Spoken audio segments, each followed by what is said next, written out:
Salve galera! Estamos aí começando mais um vídeo do canal. E na aula de hoje você vai acompanhar a Revolução Francesa. Revolução Francesa no canal hoje. Bom, gente, para começarmos a estudar a famosa Revolução Francesa, né, dando início ao chamado período contemporâneo, a primeira coisa que eu diria que a gente poderia analisar em relação a este tópico é a própria sociedade francesa antes da Revolução.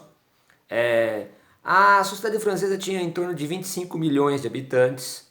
É lógico que esses dados são bastante imprecisos.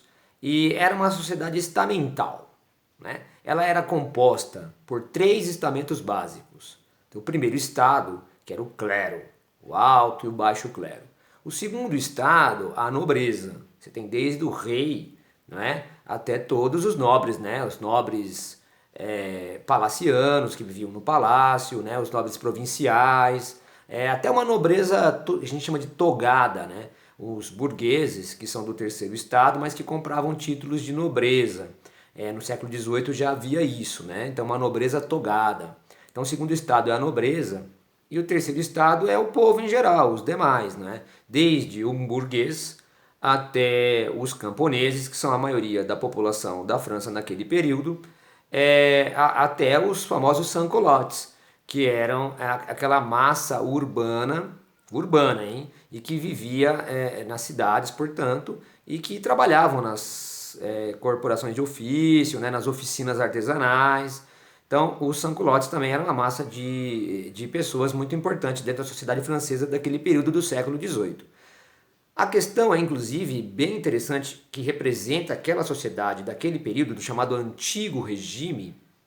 A questão fundamental é aquela imagem, aquele desenho, acho que você deve se lembrar, em que coloca o cara do povo, né, o cara do terceiro estado, carregando nas costas o primeiro e o segundo estado, o clero e a nobreza. É porque o primeiro e o segundo estado eles eram isentos de impostos. Então você tinha uma sociedade em que 90% das pessoas viviam no terceiro estado e que sustentavam uma opulência da nobreza e do clero que eram isentos de impostos. Isso é meio que uma bomba relógio. Bom, então quais seriam agora as causas para o início desta revolução em 1789? A gente pode elencar desde a difusão de ideias iluministas, né? O século XVIII na França é marcado por essas ideias ilustradas, né? Para a difusão dessas ideias iluministas. Até deixo para você o link do nosso vídeo aqui do canal sobre o iluminismo, tá bom? Aí você pode assistir e relembrar bastante sobre o iluminismo. Aí se difunde essas ideias iluministas que são muito críticas daquilo que eles chamam de antigo regime, né, do absolutismo, não é, da interferência do rei em todos os aspectos da vida social e política e econômica da França. Então essas ideias elas são também revolucionárias, elas são, por exemplo, a base para a Revolução Americana, que aconteceu em 1776. E aí meio que isso reflete também na França, né? Meio um aviso dos norte-americanos. Olha, essas suas ideias aí em França, elas funcionaram aqui na América do Norte, né? E aí os franceses, alguns franceses, então revolucionários, começam a aplicar as ideias iluministas. Mas também podemos dizer que há uma insatisfação popular em relação também a péssimas colheitas que aconteceram lá em 1788, né? Houve problemas climáticos na França, geadas, e a colheita foi péssima. Então em 1789 você tem um povo com fome. Dizem que as pessoas naquela época se alimentavam basicamente de pão, né? 1 quilo de pão por dia. E o preço do pão era equivalente ao salário de um mês de um trabalhador. Então veja que isso causou uma série de revoltas em relação à fome que o povo vivia nessa época imediatamente anterior à explosão da Revolução. Além disso, a gente pode dizer que a França tinha uma péssima gestão. A nobreza opulenta, que vivia lá no Palácio de Versalhes, né, criação do Luís XIV, ela não estava preparada para discutir esta insolvência que o Estado francês vivia. E isso tem uma base desde lá do Luís XIV, quando ele fez o Edito de Nantes e acabou iniciando uma perseguição aos protestantes na França. isso lá no século XVII, isso faz com que alguns burgueses ricos, né, vão embora da França levando o seu próprio capital. Aí o próprio Luís XV entrou na Guerra dos Sete Anos com a Inglaterra. E depois o próprio Luís XVI, o rei da época da Revolução Francesa, que acabou jogando a França na Guerra de Independência dos Estados Unidos e aí acabou causando um déficit imenso nas contas francesas.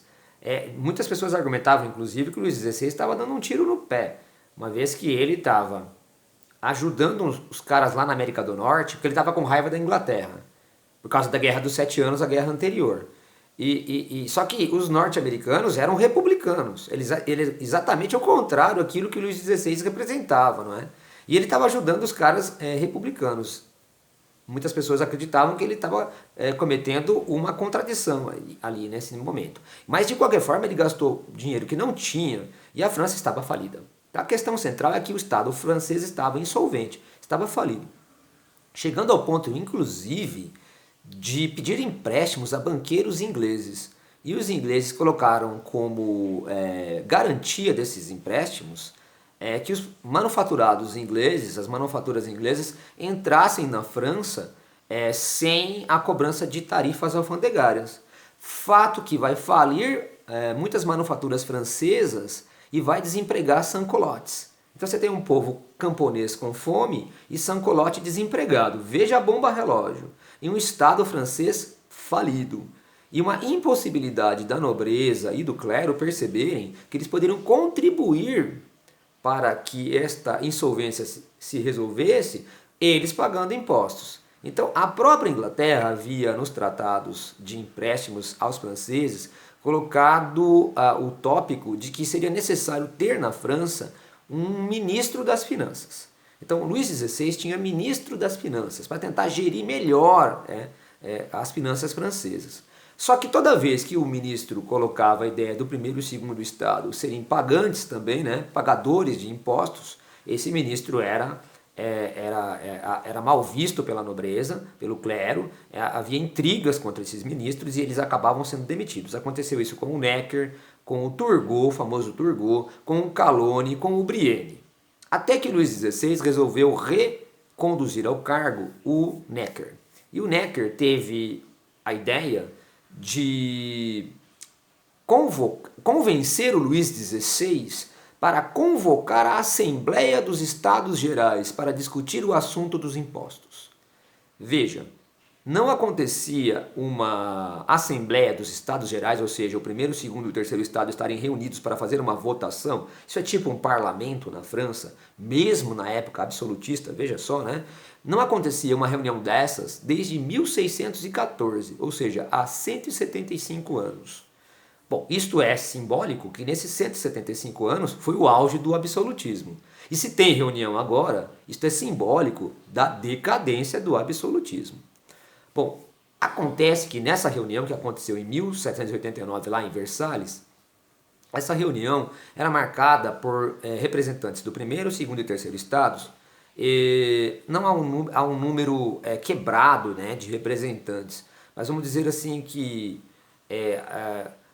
havia um equilíbrio de representantes entre esses três estados, né? Só que assim, a votação não era por indivíduo, mas a votação era por estado, ou seja, havia 3 votos disponíveis na Assembleia. Um voto para o primeiro estado, para o segundo estado e para o terceiro estado.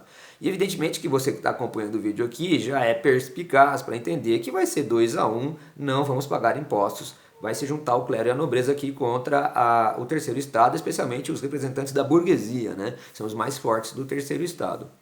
Aí que então o terceiro estado foi com uma tática, né, pedindo logo no início dos trabalhos para que dobrassem o número deles de representantes e que o voto fosse por indivíduo.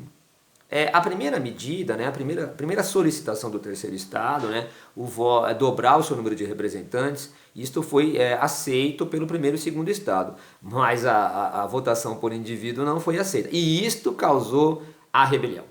Então, na Assembleia dos Estados Gerais de 1789, então há um tumulto, porque o terceiro estado fica revoltado quando ele percebe que a votação não será por indivíduo, Então aí eles se retiram da Assembleia. Eles procuram um novo salão lá no Palácio de Versalhes, e aí eles vão se colocar em Assembleia Nacional Constituinte. Veja o tamanho da revolta. O único espaço que eles encontraram em Versalhes foi um salão para um jogo de tênis, né? Hoje em dia seria algo próximo a um jogo de tênis indoor, né? Um tênis de quadra fechada, né? Na época chamava-se Jogo da Pela. Então eles foram lá no salão do Jogo da Pela e fizeram um juramento do Jogo da Pela, né? Que eles iam ficar ali no salão e não iam abrir mão de escrever uma constituição para a França. Veja que os Estados Unidos em 1787, lembra a questão dos Estados Unidos, né? Eles tinham aprovado a Constituição já em 1787, ou seja, 2 anos antes. E aí agora os franceses vão seguir este modelo e os burgueses se colocam lá, então o terceiro estado se coloca lá em Assembleia Constituinte.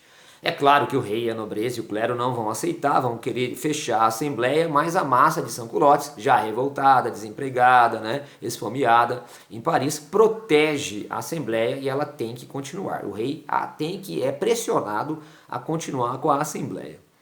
Porém, paralelamente, o que ele vai fazendo? Luís XVI ele vai mobilizando os exércitos e vai querendo, então, todo mundo começa a observar que ao mobilizar os exércitos e pegar os armamentos, ele vai querer lá fechar a força à Assembleia.